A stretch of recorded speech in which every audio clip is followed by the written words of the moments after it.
নমস্কার। ইনফোলিপের বাণী ও কথা পর্বে সকলকে স্বাগত।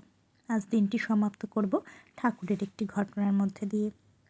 একবার ভৈরবী আশেপাশের পাড়া থেকে ভিক্ষা করে রন্ধন সামগ্রী জোগাড় করেন এবং সেগুলি ইষ্টমূর্তি বালগোপাল বিগ্রহের সামনে ভোগ দিয়ে ধ্যানে বসেছিলেন।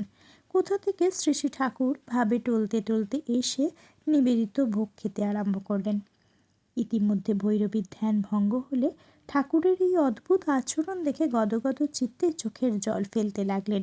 ঠাকুরের ভাব প্রশমিত হলে তিনি অপ্রস্তুত হয়ে ভৈরবীকে বলতে লাগলেন, কি যে হয় কিছু বুঝতে পারিনে, কেন যে তোমার দেওয়া ভোগ খেয়ে তোমার পুজো ধ্যানে বিঘ্ন ঘটালুম কে জানে।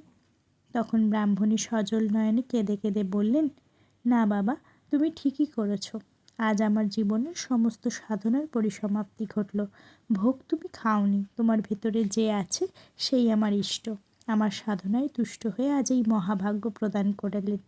এখন বুঝেছি তুমি কে, তোমার ভেতরে কে আছে। এই হলো রামকৃষ্ণ ঠাকুরের বিচিত্র লীলার আরেকটি লীলা।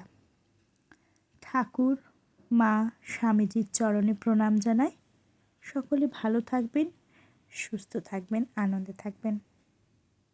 আগামী দিন আপনাদের মঙ্গলময় হোক এই কামনা করি। সকলকে ধন্যবাদ। শুভরাত্রি।